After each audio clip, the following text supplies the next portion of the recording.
Hello students, today we are going to study very important topic of class 11th projectile motion जिसमें आपके जो है in this part very important questions of NEET and IITG are also made and definitely comes every year. हर साल आपके जो है question इस topic पे से आते हैं, है ना। तो ये बहुत इंपॉर्टेंट टॉपिक है, आप इसको ध्यान से समझिएगा, है ना। तो प्रोजेक्टाइल मोशन, हम पहले इसकी डेफिनेशन देखते हैं। Projectile motion as per wording क्या होता है? It is a form of motion in which an object और particle is thrown with some initial velocity near the Earth's surface and it moves along a curved path under the action of gravity alone, है ना। तो इसका मतलब क्या है कि आपका जो है कोई ऑब्जेक्ट लिया, जैसे आपने बॉल ली, है ना, बॉल आपने थ्रो करी, तो थ्रो किसी इनिशियल वेलोसिटी से करी होगी, है ना।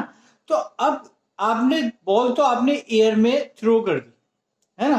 तो उसके बाद आपने जब बॉल थ्रो करी तो वो एक कर्व पाथ ट्रेवल करती है ना, एक मुड़ा हुआ पाथ ट्रेवल करती है और ट्रेवल करने के बाद आपका वो जो पाथ ट्रेवल करती है उस टाइम जो उस पर फोर्स लगता है, हम ये अज्यूम करते हैं सिर्फ और सिर्फ ग्रेविटी लग रही है ना। और वो भी constant gravity, gravitational acceleration due to gravity जो होता है वो कांस्टेंट अज्यूम करेंगे इसमें प्रोजेक्टाइल मोशन में। तो जो मोशन वो बॉल करेगी, है ना, आपने जैसे किसी प्लेयर ने सिक्स मारा, है ना, तो जिस वेलोसिटी से उसने सिक्स हिट किया, है ना, वो उसकी इनिशियल वेलोसिटी हो गई। और फिर आप बॉल का पाथ ट्रेस करो, है ना, वो ऐसे कर्व्ड होती हुई स्टेडियम के बाहर चली जाती है ना। ये ध्यान है ना। तो ये मोशन कहता है, ये मोशन कहलाता है आपका प्रोजेक्टाइल मोशन। प्रोजेक्टाइल है ना, जैसे एक तरह से कुछ जैसे कोई मिसाइल लॉन्च कर देते हैं, या जैसे पहले तोप से जो है गोला फेंकते थे, है ना, और वो पाथ किस तरह ट्रेवल करके और कहाँ हिट करेगा, ये सब स्टडी हम प्रोजेक्टाइल मोशन के थ्रू कर सकते हैं, है ना। तो वैसे मिसाइल का एग्जांपल तो आजकल नहीं ले सकते, क्योंकि मिसाइल आजकल गाइडेड मिसाइल चल रही है ना। गाइडेड की मीन्स उनका जो पाथ है वो हम कंट्रोल कर सकते हैं, अपना यहाँ पे अर्थ स्टेशन पे बैठे हुए हम उनका पाथ कंट्रोल कर सकते हैं, लेकिन इसलिए वो प्रोजेक्टाइल मोशन में आप नहीं आएंगे। लेकिन शुरुआत वाली जो मिसाइलें थी जो एक बार बस लॉन्च करके छोड़ दी गई, वो एयर में जाके ऐसे कहाँ हिट करेंगी, जैसे ये आपने मिसाइल ऐसी ली, है ना, ये छोड़ दी तो ये एयर में जाएगी और ऐसे जाके जाके ये नीचे कहीं कहाँ हिट करेगी, कितनी हाइट तक जाएगी, ये सब स्टडी हम प्रोजेक्टाइल मोशन में करते हैं। तो ये जो पाथ है, जो रास्ता इसने ट्रेवल करा, ये कहलाता है इसकी ट्रेजेक्ट्री, है ना। ट्रेजेक्ट्री मतलब पाथ होता है, सिंपली पाथ। तो इसके ड्राइवेशन करने के लिए, इसको स्टडी करने के लिए जो जो एजम्पशंस हम करते हैं, वो हम यहाँ पे तीन एजम्पशंस हमने ले लिए, जिसमें एक तो ऑलरेडी मैंने मेंशन कर दिया कि एक्सेलरेशन ड्यू टू ग्रेविटी हम कांस्टेंट रखते हैं, है ना। दूसरा, अब दूसरा ये होता है कि आपका एयर का रेसिस्टेंस हम नेग्लिजिबल मानेंगे, है ना, क्योंकि एयर का रेसिस्टेंस अगर मानेंगे तो वो माइन्यूट चीजें थोड़ा सा फर्क बैठाएगा, लेकिन कैलकुलेशन बहुत भारी कर देगा। इसलिए वो चीज एलिमेंट हमने वो फैक्टर जो है वो हटा देते हैं फिलहाल टाइम बीइंग के लिए, है ना। तो वो एक फैक्टर एलिमिनेट करते हैं, हम अज्यूम करते हैं कि कोई एयर रेसिस्टेंस है, सिर्फ ग्रेविटेशन फोर्स पुल उसको खींच रहा है, ठीक है। नेक्स्ट, जो अर्थ रोटेट कर रही है ना, और जो रिवॉल्व कर रही है, और अर्थ के कर्वेचर अलग अलग है। आप देखा ऑब्लेट स्फेरॉइड अर्थ का जो है सरफेस होता है, कर्वेचर होता है, तो उसकी वजह से जो आपका डिफरेंस आता है ग्रेविटेशन फोर्स में, वो भी इफेक्ट, जो जितने भी इफेक्ट हैं उसकी वजह से जो आ रहे हैं, वो हम जो है नेग्लिजिबल मानेंगे, ठीक है। इसके बाद हम अपना प्रोजेक्टाइल मोशन स्टडी करेंगे, उसका मैथमेटिकल एनालिसिस, उसकी ड्राइवेशन कैसे करते हैं ना, वो अभी देखते हैं। नाउ सी, ये आपका प्रोजेक्टाइल मोशन, जैसे मैंने बताया था, इस पॉइंट से आपने, फ्रॉम दिस पॉइंट आपने प्रोजेक्टाइल लॉन्च करी, ओ पॉइंट से आपने बेटा प्रोजेक्टाइल लॉन्च करी, है ना। अब क्या हुआ, सिर्फ ग्रेविटेशनल फोर्स आप लेंगे कि ग्रेविटेशनल फोर्स आपका वर्क कर रहा है ना। तो इसका मतलब हर पॉइंट पे आपका जी नीचे की साइड कंसिडर करोगे, है ना, क्योंकि अर्थ की ग्रेविटेशन फोर्स जो एक्सेलरेशन ड्यू टू ग्रेविटी अपनी साइड ही रहता है हर जगह, है ना। तो इसलिए जी आपका नीचे हमेशा पॉइंट करेगा। अब ये जब आगे बढ़ेगा, है ना, तो एक चीज हम आपको बता रहे कि आपको इसमें हमने नीट के 20 ईयर्स के क्वेश्चन, 20 क्या 30 ईयर्स के क्वेश्चंस कर लिए। हर क्वेश्चंस में आपको अगर सही आंसर निकालना है, ज्यादातर इसी भी टॉपिक पे नहीं और भी टॉपिक पे बेटा, अगर आपको सही आंसर निकालना है तो हर चीज को जब भी आपको ये एक्स एक्सिस वाई एक्सिस दिखे तो अपनी चीजों को रिजॉल्व करना चाहिए। रिजॉल्व करके हमेशा जो है सॉल्यूशन की तरफ बढ़ना चाहिए। रिजॉल्व क्या है, रिजॉल्व का मतलब क्या है, हर चीज को एक्स एक्सिस की तरफ अलग लीजिए और वाई एक्सिस की तरफ पैरामीटर अलग लीजिए, है ना। तो एक्स एक्सिस और वाई एक्सिस क्योंकि ये दोनों परपेंडिकुलर हो गए, इसलिए जो फैक्टर्स इधर अफेक्ट करेंगे वो फैक्टर इधर अफेक्ट नहीं करेंगे, जो फैक्टर वर्टिकल डायरेक्शन में अफेक्ट करेंगे वो फैक्टर इधर अफेक्ट नहीं करेंगे, है ना। क्योंकि आपने work is equal to force into displacement पढ़ा था ना, तो आपका ये परपेंडिकुलर होते हैं, है ना। तो इसलिए हमेशा रिजॉल्व करना चाहिए और अपना क्वेश्चन को ट्राई करना चाहिए।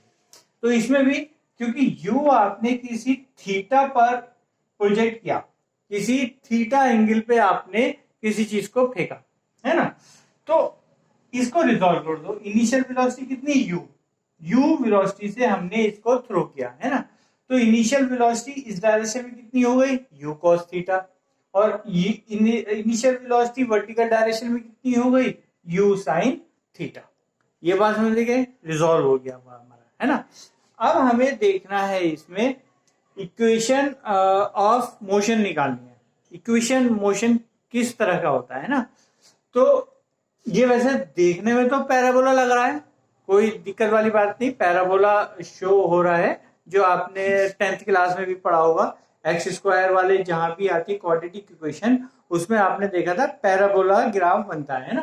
पैराबोला ये आपका ये पैराबोला ये होता है, ये होता है, ये होता है ना। इस तरह के ये पैराबोलिक शेप कहलाती है। तो ये आपके देखिए पैराबोला टाइप का ही है, ये वाला नीचे वाला इस तरह का पैराबोला है।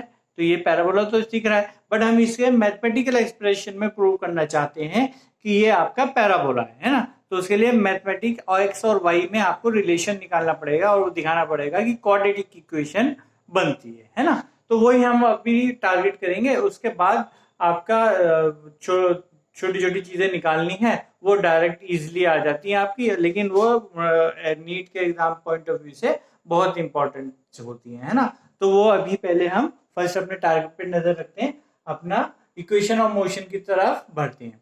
तो पहले वही हमने बताया कि एक बार हॉरिजॉन्टल मोशन स्टडी कर लेते हैं, एक बार वर्टिकल मोशन स्टडी कर लेते हैं। दोनों मोशन का आपस में कोई रिलेशन नहीं होता क्योंकि दोनों के बीच में 90 डिग्री का एंगल बन जाता है, ठीक है। इसलिए हमने मोशन अलोंग हॉरिजॉन्टल डायरेक्शन देखा कि हॉरिजॉन्टल डायरेक्शन में, इस डायरेक्शन में ये यहाँ से ऐसे जा रहा है यहाँ पे, तो इस डायरेक्शन में अब ऊपर का हिस्सा भूल जाइए आप, है ना। इस डायरेक्शन में देखिए ये इधर u cos थीटा है ना। u cos थीटा इस डायरेक्शन में आपकी वेलोसिटी चल रही है ना। और फोर्स कहाँ लग रहा है, फोर्स नीचे की साइड लग रहा है, इस साइड तो कोई फोर्स नहीं लग रहा है ना। जब इस साइड कोई फोर्स नहीं लग रहा तो इसलिए u cos थीटा आपकी क्या रहेगी, कांस्टेंट वेलोसिटी रहेगी। ये क्या हो गई, कांस्टेंट हो गई, क्योंकि जब फोर्स नहीं लग रहा, क्योंकि इनर्शिया लॉ ऑफ इनर्शिया में आपने पढ़ा है कि आपका every body continues to be in state of rest or of continuous or of constant velocity, otherwise unless and until it is force to change by external unbalanced force, है ना। तो ये जब स्टेट अनबैलेंस्ड फोर्स होता है तभी आपका लगता है, और इसमें इस डायरेक्शन में फोर्स तो कुछ नहीं लग रहा, सिर्फ इस डायरेक्शन में लग रहा है ग्रेविटेशनल फोर्स, तो इसलिए ये वेलोसिटी आपकी कांस्टेंट रहेगी। इसका मतलब क्या हुआ?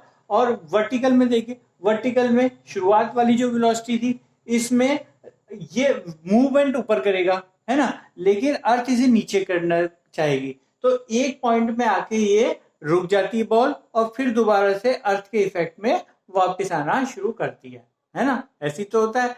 तो वो हम मोशन वर्टिकल में पढ़ेंगे, अभी हॉरिजॉन्टल डायरेक्शन में स्टडी करते हैं। अब कोई एक पॉइंट मानते हैं कि एक टी टाइम में वो आपका प्रोजेक्टाइल यहाँ पर है, मतलब जो आपने स्टोन थ्रो किया वो उसकी लोकेशन यहाँ पर है ना, तो ये डिस्टेंस कितना ट्रेवल करा उसने? x, और ये डिस्टेंस कितना ट्रेवल करा? y। इसी के बीच में हम रिलेशन, इसी हिंट से हम रिलेशन निकालेंगे। अब हम पहले हॉरिजॉन्टल डायरेक्शन में ले रहे हैं, तो हॉरिजॉन्टल डायरेक्शन में कितना डिस्प्लेसमेंट है? x डिस्प्लेसमेंट है ना, और ये आपने लॉज ऑफ मोशन से इक्वेशन ऑफ मोशन पढ़ी हुई है, तो x displacement is equal to x is equal to ut plus half T square, ये पढ़ रखा है। तो x डायरेक्शन के लिए x कंपोनेंट ले लीजिए इसमें जो भी है, तो ये डिस्प्लेसमेंट x डायरेक्शन में हो गया, ux मतलब वेलोसिटी ux हो गई, टाइम तो टाइम होता है उसका, x और y तो कुछ नहीं होता, ax half ax into T, time का फिर भी कुछ नहीं आएगा, एक्सेलरेशन का ax हो सकता था, वो हमने एक्सप्रेशन में यहाँ पे लिख दिया फिलहाल, है ना। फिर देखिए, अब इस इक्वेशन को इस कंडीशन में हम रखेंगे। ux क्या है? ux तो आपको पता है u cos थीटा, ये तो कांस्टेंट रहेगा क्योंकि इस पे कोई फोर्स नहीं लग रहा, तो इसलिए यूएस की जगह हम क्या रखेंगे? You cos theta.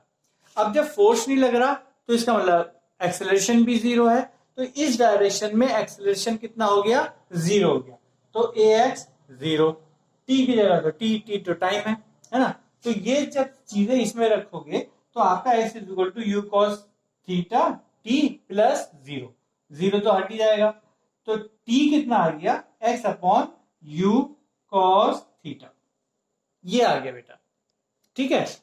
नेक्स्ट हम स्टडी करेंगे कि वाई डायरेक्शन में वाई के कंपोनेंट निकालेंगे, है ना, और फिर दोनों को रिलेट करके एक इक्वेशन देखते हैं क्या आता है। वर्टिकल मोशन स्टडी करने से पहले इस ग्राफ को थोड़ा सा और एनालाइज करते हैं डीपली।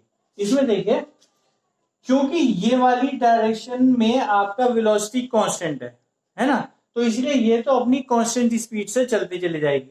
इसका मतलब यू कॉस थीटा तो अपना चाहे इस पॉइंट पे हो, इस पॉइंट पे हो, इस पॉइंट पे हो, या इस पॉइंट पे हो, या इस पॉइंट पे हो, बॉल या जो भी आपका बॉडी है जो आपने थ्रो करी है वो किसी प्रोजेक्टाइल में ट्रेजेक्ट्री में अपने किसी भी पॉइंट पे हो, उसकी हॉरिजॉन्टल वेलोसिटी तो यू कॉस थीटा ही रहेगी, है ना। वर्टिकल में देखिए, वर्टिकल में शुरुआत में बढ़ती है, बढ़ी हुई होती है क्योंकि आपने वो थ्रो किया, सबसे मैक्सिमम वेलोसिटी होती है। वो थ्रो करने के बाद आपने जब ये ऊपर गया, इतनी हाइट पे पहुंच गया और यहाँ पे हाइट पे पहुंच गया, है ना, इससे ऊपर तो नहीं जा रहा, ये अगर लिया जाए तो इससे ऊपर तो नहीं जा रहा आपका प्रोजेक्टाइल, है ना, तो ये क्या कहलाएगी? मैक्सिमम हाइट कहलाएगी, जो मैक्सिमम हाइट उसने अचीव करी, है ना। अब ये मैक्सिमम हाइट पहुंचने में वर्टिकल कंपोनेंट की वेलोसिटी का देखिए, यहां पे आके पहले तो वेलोसिटी ऊपर की डायरेक्शन में थी, है ना, वेलोसिटी ऊपर की डायरेक्शन में थी, और यहां के बाद वेलोसिटी इसकी नीचे की डायरेक्शन में आ जाएगी। क्यों? क्योंकि अभी नीचे मूव करने लगा, तो वेलोसिटी की तो डायरेक्शन होती है, जब ये नीचे मूव कर रहा है तो इसकी वर्टिकल वेलोसिटी नीचे की तरफ आएगी, तो ये नीचे आ गई। बीच में जहां ये डायरेक्शन चेंज कर रहा है वो पॉइंट आपका ये पॉइंट कहलाता है।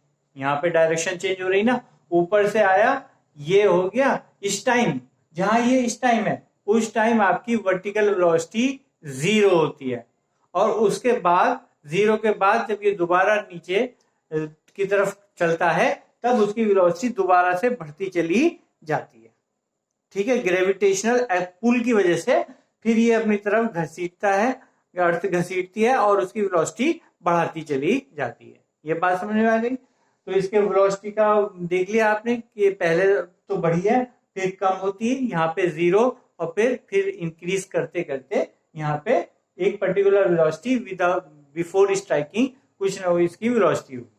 ठीक है बेटा, ये चीज समझ में आ गया। अब वेलोसिटी, अब हम करते हैं वर्टिकल कंपोनेंट।